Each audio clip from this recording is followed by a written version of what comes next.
Now in the DVD era, when Saigon was on the come up doing his thing, trying to create a buzz for himself, he'll be introduced to 50 Cent by Shy Money XL. Now at the time, 50 Cent just signed this deal with Eminem and Dr. Dre, the shady aftermath. Now 50 Cent will tell Saigon he had interest in signing him to G-Unit after hanging out with him a few times at Shy Money's studio in the basement and hearing his music. Now at the time, Saigon had a mixtape out with DJ K-Slay for the Yard Father Volume 1, and basically 50 told Saigon to be patient and keep grinding. Now while 50 was out west working on his Get Rich or Die Trying album, according to Saigon, he'll get impatient and hit 50 Cent up 4 to 5 times. So I'm thinking we more friends than we were, probably, because, you know, we hung out a couple times. After not getting a response back from 50, Saigon had sent a message to Fifth on his two-way pager, basically asking 50 if he was feeling himself, and Fifth will respond back basically by G-checking Saigon. Hit back right away, like, I don't know what make you think you could talk to me like that. Like, he G-checked me on the joint, so I guess I'm out of G-Unit. Now to take things even further, Saigon to put out a Saigon vs 50 Cent mixtape with DJ Self. Now Saigon says he put the mixtape out for marketing reasons and because 50 Cent was the hottest dude in the game at the time, and not because of their prior text messages towards each other. But according to Saigon, he says Shy Money XL told him it wasn't a good idea, and he feels that 50 Cent felt the same way. I was doing it on some rap shit, and I seen Shy Money at the Mix Show Power Summit. He had it in his hand and said, yo, this wasn't a good idea. Now, I could see why Shy Money XL and 50 Cent may have felt Saigon put this Saigon vs 50 Cent mixtape out in order to compete with 50. Now, they just had a back and forth on their messages on their two ways. Now you put this mixtape out. It looked like Saigon was trying to compete with him at that point. So I could see where 50 may have felt like, or Shy Money XL, that was his last straw, and him getting down with G-Unit wouldn't work. Now, Saigon to get in a few interviews and basically state the last time he spoke to 50 Cent is when they had the disagreement in their two-way messages. Now, when 50 Cent was asked about Saigon in an interview, 50 Cent will go on and say Saigon's a bum. I kind of remember that interview, but I can't find it online. But I do remember 50 saying something like, who? He's a bum. Something about Saigon. He's like, oh, Saigon's a bum. And it was kind of like, oh, 50 after that. Let this be a lesson to all the kids out there. Everything you want ain't gonna come fast. Sometimes you just gotta be patient. Sometimes when you get impatient and too antsy, you burn your bridges like Saigon did in this situation.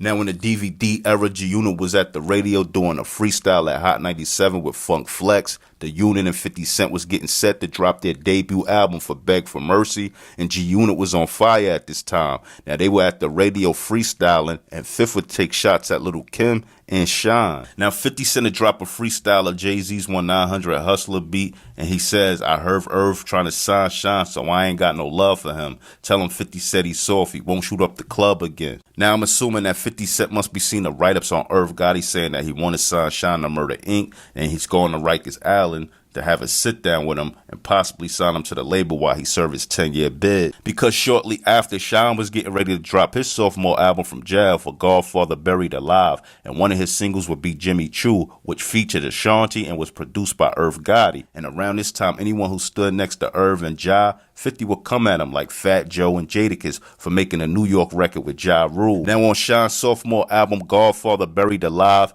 Shyne had a record coming at 50 Cent called For the Record, for the lines 50 Cent said about Shyne and his Funk Flex freestyle. Now Shyne's diss record to 50 was pretty decent, but it may have been a little gassed up being that Shyne had a lot of hype surrounding his name at the time, being that a lot of rappers was mentioning his name in their raps and praising him, which kept Shyne's name hot at the time as well. Now 50 Cent to aim more shots at Shyne and respond to his For the Record diss record on his Piggy Bank song on his Massacre album. Now 50 is say Shyne popping off his mouth from a cell. He don't want it with me, he in PC. I could have a nigga run up on him with a shank For just a few pennies out my piggy bank. Now the back and forth between Shyne, 50 Cent, and G-Unit would last nearly 7 years, and even when Shyne was released from prison, the back and forth would continue. Shyne will release records like There Will Be Blood and the unthinkable remix of Alicia Keys where he dissed 50 Cent on. And Lloyd Banks will also send shots at Shyne and Nas on his More Money in the Bank 3 mixtape on Burying Bodies featuring 50 Cent. And 50 Cent will even take it as far as prank calling Shyne while he was on a conference call with his Def Jam label execs. What's up, man? Everything's good. I was just wondering, what is your real issue with 50?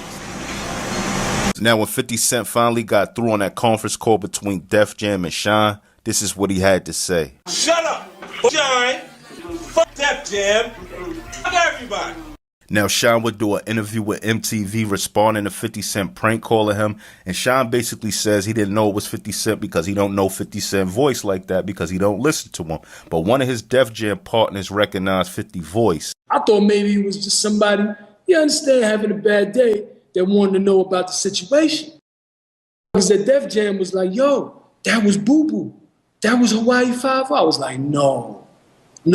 Now, after years of back and forth between Shyne and 50, Shyne called Hot 97 to be interviewed by Funk Flex, and Shyne basically says him and 50 Cent beef started because 50 wanted him to sign a G Unit, but he was going to sign a Murder Inc. Now, with Shyne being deported back to Belize and 50 beginning to feel like Shyne was no longer a worthy opponent, the beef would start to die down. Now, 50 says you got to come with something for you to even be on that radar. Like Shyne, when he had something to say, I'm not responding to that because it's not good enough. The material is not even good enough for me. I would jump out there just because I felt like being part of hip-hop culture competing, but if you look at it, it says who's really in position to say something. I shouldn't even be listening to him. So basically 50 started with Shyne because he ain't want to sign a G Unit.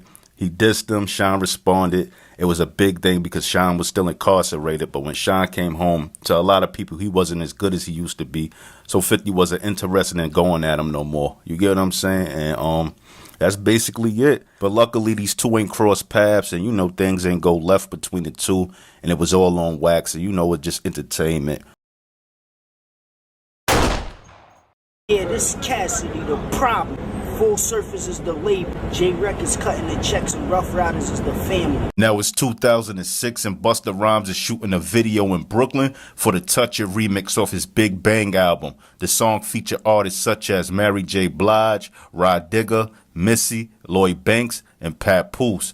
Now, when Tony Yayo arrives at the video shoot on behalf of Lloyd Banks, he sees Swizz Beatz and they begin to argue. Now, Swizz Beatz was at the video shoot more than likely to support DMX, and he also produced the record for Busta Rhymes. Now, it's also said that Lloyd Banks refused to be filmed for the video if Swizz Beatz was anywhere on set. Now, the beef Tony Yayo and Lloyd Banks had with Swizz Beatz all stems from Cassidy dissing 50 Cent because of 50 Cent's beef with Jadakiss and D-Block. Jadakiss, he on my first album, that's family. I felt some type of way, so that's the reason why it went like that.